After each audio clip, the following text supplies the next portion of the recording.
"Hey, look what I found in the car," I exclaimed, holding up an earring that I discovered inside the car to my husband, Mark, who had just returned from work. Mark stared at the earring for a moment, his face showing a flicker of recognition. "Oh, maybe a colleague from work dropped it when I gave them a ride." "Didn't you say you were going golfing with your boss last Sunday?" Mark replied, attempting to brush off the situation. But the GPS history in the car was set to a resort town in Colorado. I pointed out. Mark looked surprised, and the realization hit him. Kidding again. I wanted divorce. Mark's face showed shock for a moment, then he angrily retorted, "What? Then take the kids with you. No child support, though. I was planning to take Emma and Olivia with me. As a part-timer like you can take care of twin daughters. I'll manage. I could let the divorce talk slide if you apologize now." Mark taunted, laughing as if he thought I was hastily demanding a divorce. "I'll never take it back." "Fine. Then you agree to my terms of no child support and no division of assets." I'd ask, "Yes, that's fine," Mark smirked. "Then take the kids and leave. This apartment is in my name." "All right, just give me time to prepare for the movie," I said decisively. I decided to divorce Mark and began preparing to move with my daughters. On the last day, I firmly told him, "Don't ever contact me again. Even if you struggle, I won't help you, all right?" With a final sarcastic remark, Mark slammed the door shut. However, he would later frantically call me, unable to handle the situation. "My name is Lisa Thompson, 38 years old. I live a seemingly ordinary life with my husband Mark, 2 years my senior, and our twin high school daughters, Emma and Olivia. But I have a secret problem. Mark's chronic infidelity. That ain't another woman's perfume again." I thought while doing laundry, smelling perfume on Mark's shirt. I didn't use perfume, and my daughters, still too young, didn't either. The scent indicated someone else was getting intimately close to Mark. Such incidents occurred several times a month. "Hey Mark, what's up? I smell a woman's perfume on your shirt." I confronted him. Mark nervously avoided eye contact. "It's just your imagination. But you were out with another woman recently. I had to meet her. I didn't want her to get the wrong idea and turn into a stalker. One dinner to make her give up is a small price." Mark excused himself, always dodging the accusations. I often gave up, tired of his half-admissions and denials. This wasn't new. Mark's infidelity had been an issue even before our marriage. Mark graduated from a prestigious university, worked at a major corporation, tall and handsome. He was a man who naturally attracted a lot of attention. Our relationship started at the workplace where I was employed until our marriage. Back then, I was in sales, and it was Mark whom I interacted with during client meetings. Initially, our relationship was purely professional, but we hit it off during casual conversations in business deals, and soon began seeing each other privately. Mark was safe in everything he did, and I was utterly smitten. Smitten thinking of him as my Prince Charming. However, I wasn't the only woman Mark was close to. He seemed to have a personality that wanted to impress all women, whether they were his seniors, colleagues, or juniors. This led many women to mistakenly believe they were special to him. Once he started dating me, he did settle down a bit. This made the other women who had feelings for him quite jealous, but after we got married, it only took 2 weeks for Mark's infidelity to resurface. At first, he was sincerely apologetic, promising never to do it again. But once I forgave him, his apologies and remorse gradually faded, replaced by lies and excuses. Don't you ever think about taking the kids out on your days off? I'm tired from work every day. Mike would respond with a guilty look. This showed how little he interacted with my daughters. His idea of rest being an affair was the last straw for me. Despite wanting Mark to change, I had no one to confide in about my troubles. Mark was estranged from his family. His parents lived in a rural area, and as the eldest son, they wanted him to take over the family farm. But vehemently refused, almost running away from home. Even when he decided to marry me, he wouldn't let me meet his parents or invite them to our wedding. I wished I could discuss Mark's behavior with his parents, but that wasn't an option. And my family, on the other hand, was worried about me and my daughters, Emma and Olivia. They even suggested I consider divorce, but the girls are in high school, their final exams coming up. I was hesitant to upset them with the news of a single-parent household, so I resigned myself to endure, thinking it was my burden to bear. As a result, Mark became even more brazen. He prioritized his clothes over our daughters and put his allowance before our family's living expenses. I had to use all the money I earned from my part-time job for household expenses. It's about this month's expenses. My sales weren't great this month. I got a smaller paycheck. Sorry, Mark would say, though I knew from our joint bank account that he was lying. I felt helpless knowing his salary was probably being spent on his affairs, yet I endured for my daughter's sake until I reached my breaking point. It was the twins' birthday, a day I valued more than anything. Their birthday fell on a Saturday that year, and I, taking a day off from my part-time job, was excited to prepare. I had studied culinary arts in school, gained qualifications in cooking and pastry making. Though I ended up in a regular sales job. Cooking and baking remained my hobbies. I often tried elaborate recipes, posting them on my blog or uploading cooking videos online. So Mark, you're going to be home tomorrow, right? I asked one Friday morning as Mark sleepily ate his breakfast. Tomorrow? That's Saturday, right? Is something happening? Mark replied, looking confused. I was flabbergasted. How could he forget his daughter's birthday? Say, look at the date. Doesn't it ring a bell? I said, pushing the desk calendar toward him.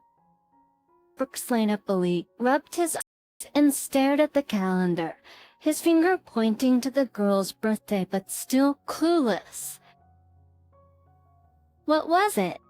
I'm working late today, so I can't go out, he said, still not remembering. Oh, okay then, I coldly ended the conversation.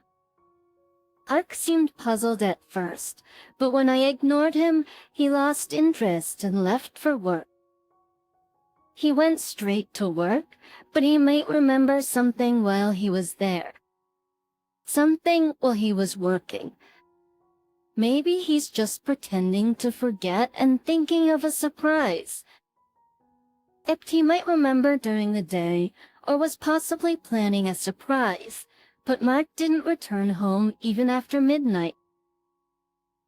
On the morning of our daughter's birthday, Mark returned home early in the morning and lazily watched me as I prepared food in the kitchen. Wow, you're really going all out today. It must be nice having time as a part-time housewife. I'm beat from all the overtime. Don't wake me up with that, Mark said as he went to the bedroom. It's really the worst, I muttered. Mrs. Mark left for the bedroom without remembering our children's birthday and left a parting sarcastic remark. I noticed a scent of women's perfume coming from him. Wow, this looks delicious. Mom's cooking is always amazing. Can I take a picture and post it on social media? Marilyn and Karen were thrilled after taking several photos. The three of them sat down to eat. Seemingly used to his absence, the girls didn't bother to call Mark even though they knew he was home. I'm sorry, it's just me.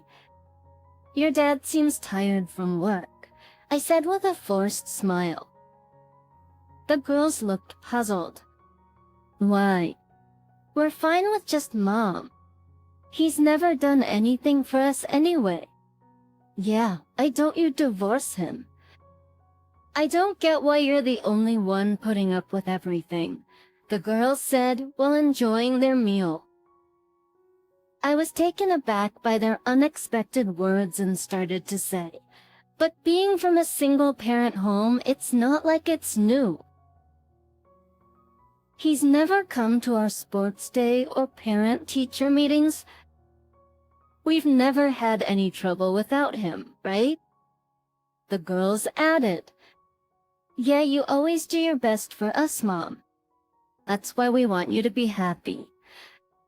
I felt tears welling up in my eyes, touched by my daughter's words.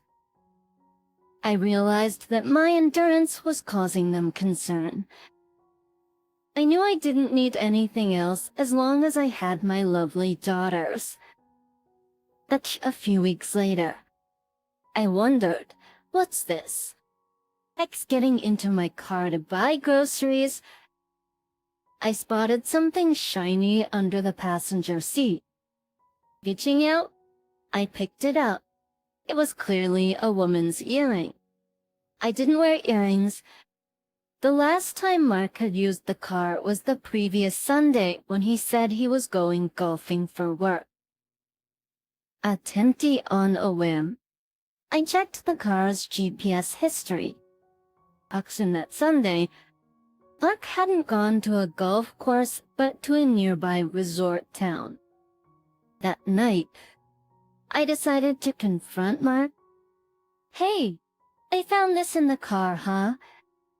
I said as Mark returned from work, showing him the earring.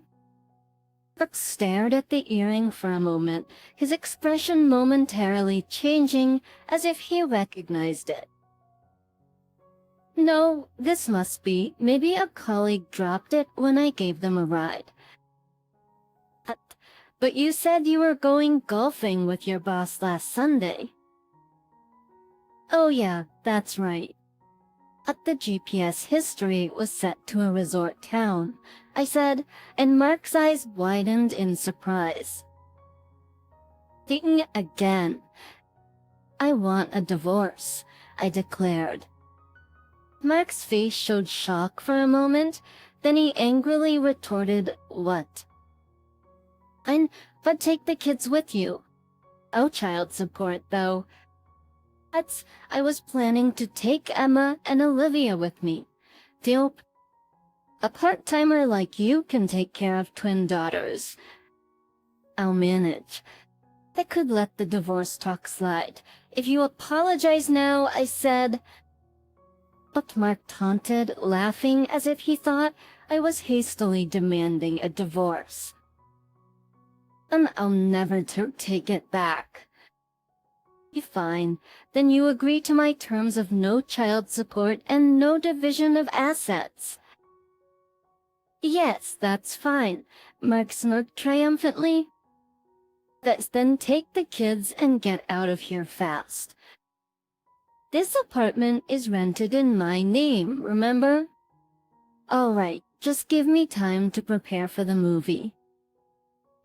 And so I decided to divorce Mark and began preparing to move out with my children. On the last day, I firmly told him, don't ever contact me again. Even if you're struggling, I won't help you. All right, I replied, and Mark left with a sarcastic, remnant tap on the call button. Hello. Hasten, why aren't you answering your phone? Mark yelled from the other end. I replied coolly, I was at work, and why should I even answer your calls anyway? You should. There's a huge withdrawal from my account. You must have done something, Mark blurted out in a rush. Asked how much was withdrawn, and when Mark told me, I knew exactly what it was. That's the rent and utilities. Rent and utilities? Forgot the apartment was a rental. No, but it wasn't withdrawn before. See, if he thinks about it a little, it was something he could have figured out with a little thought. Hardly a reason to call me in such a panic. Got your answer, we're done here. Wait, I didn't realize the rent was so high. I don't have much savings. Well, that's what happens when you squandered your money on other women. That's your cross, Jack Horton. You made your bed. What about you? You can't make much from a part-time job, right? How are you and the kids managing? You can still come back, you know? I sighed, amazed he could ask that after everything. I was leaving my part-time job when I found Mark waiting outside my workplace. But what are you stalking me now? No, don't you care at all? Seeing me like this. But when I said this while stepping back a bit, he yelled in anger. Mark, with a large gauze on his face, bandages wrapped around his arm, and a cast on his leg looked like someone seriously injured. I think it looks painful, but so what? Don't you have any compassion? I don't want to hear that from a serial cheater, I retorted and hurriedly tried to ride the elevator to the top floor. Given the top floor, don't make such a fuss. You'll disturb the neighbors. I scolded him as we entered the apartment. I'm home, I called out, and Emma and Olivia, already back, greeted them at the door. What? Why are you here? Emma and Olivia, noticing Mark behind me, made faces of clear displeasure. Mark was shocked. He seemed hurt, but my children said nothing to him, not about his injuries, and quickly retreated to their room. I attended culinary school in my student days and was skilled in cooking and baking. It all started with elaborate dishes and cakes I made for my children's birthdays, which went viral when the girls posted them on social media. My blog, initially for personal records, skyrocketed in views, making me a highly popular blogger. I saved the ad revenue, started posting cooking videos on my children's suggestion, and eventually received an offer to publish a cookbook. to the ad revenue and royalties allowed me to live comfortably. Have you been doing this since I quit my job when we got married? Rachel asked. What's that? Why didn't you tell me? That's like fraud. It's the money I earned. I was contributing my earnings to our living expenses. It's unfair that you were saving up all this time. I should get a share too. What? You are too busy spending on other women and not contributing at home. I had to do something. The rent you complained about was paid from that money. So you have no right to complain, I told Mark, looking frustrated as I stared him down. But Mark wasn't one to give up easily. Liz said this has been a wake-up call. Can't we start over? You think I'd say yes with your earnings?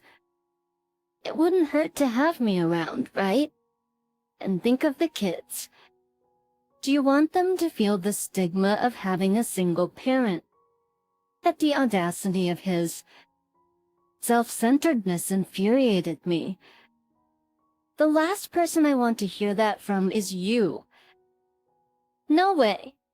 I firmly refused. Mark gave up trying to convince me and headed towards the kids' room. Hey Emma, Olivia, it's your dad. You want me around, right? Mark tried to initiate a conversation with the girls, but they gave him cold glares, clearly uninterested. Better brought he out. Visiting at his workplace led to police involvement, unable to face his colleagues. Mark voluntarily resigned. He was unable to afford his old house's rent and now lives in a cheap apartment.